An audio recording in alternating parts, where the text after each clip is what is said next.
Hal ini membuat salju berbeda dengan hujan salju yang berisi butiran salju beku atau hujan es berbentuk tetesan serbuk beku yang berisi air.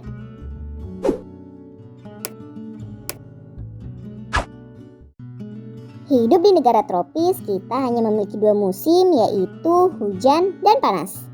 Namun, sebagian orang Indonesia penasaran dengan musim salju seperti yang ada di negara Eropa. Saat masih kecil, kita suka membayangkan salju dengan warna putihnya. Apalagi di film-film maupun kartun di televisi kerap menunjukkan suasana di musim salju. Pasti seru banget ya kalau kita bisa bermain bola salju di halaman rumah. Tetapi ada hal menarik nih tentang fakta-fakta dari salju. Apa saja ya? Benarkah salju bukan berwarna putih? Yuk kita cari tahu. Sebelum kita lanjut videonya, jangan lupa klik tombol subscribe dan tombol loncengnya ya. Salju bukan berwarna putih.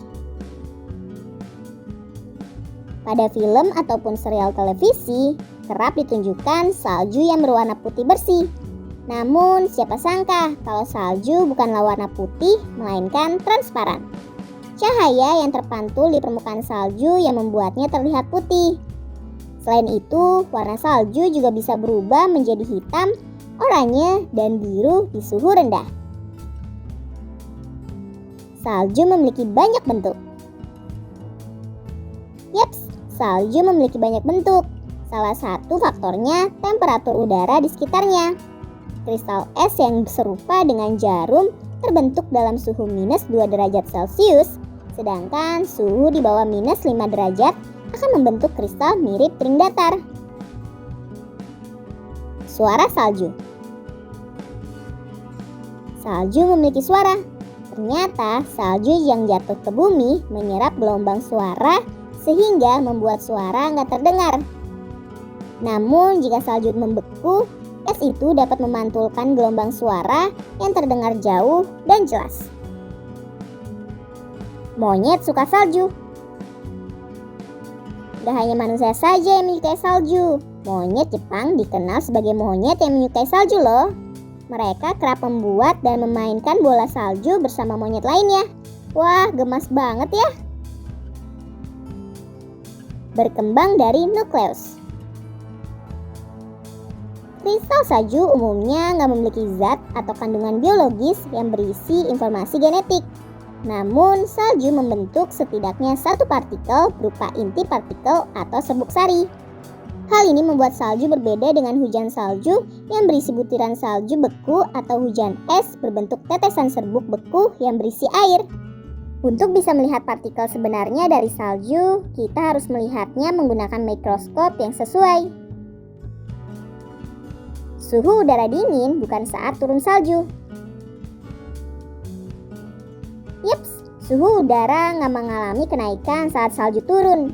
Namun, udara akan jadi lebih dingin saat salju sudah selesai turun. Karena tumpukan salju dan angin yang bertiup membuat dingin salju menyebar. Salju di Mars.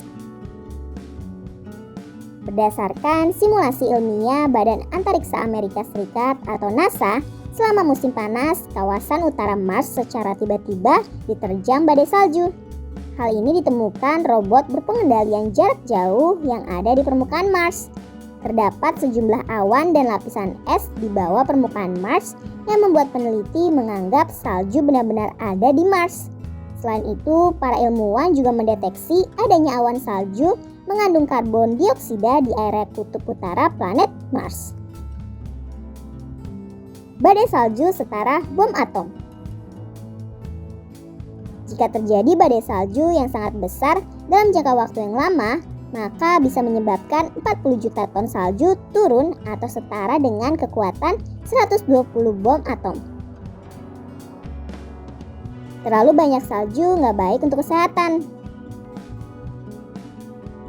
Terlalu lama di dataran tinggi bisa membuat kita terjangkit piblokto atau gangguan saraf arktik.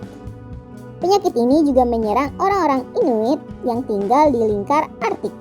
Gejala ini seperti mengulang ucapan kata-kata tanpa arti dan tingkah lakunya bisa membahayakan diri sendiri. Selain itu, gejala yang sangat terlihat hingga amnesia atau lupa ingatan. Namun para ilmuwan mulai mempertanyakan apakah ini bisa disebut sebagai penyakit atau enggak, karena hanya 8 kasus yang terjadi. Salju berkecepatan tinggi.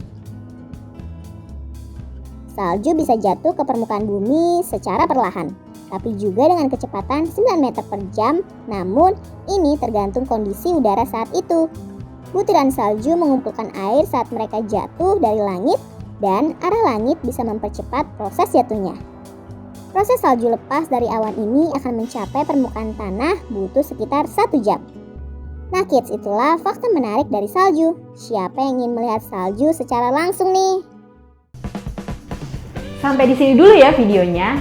Jangan lupa like, komen, subscribe, dan share ke teman-teman lainnya ya kids. Bye-bye!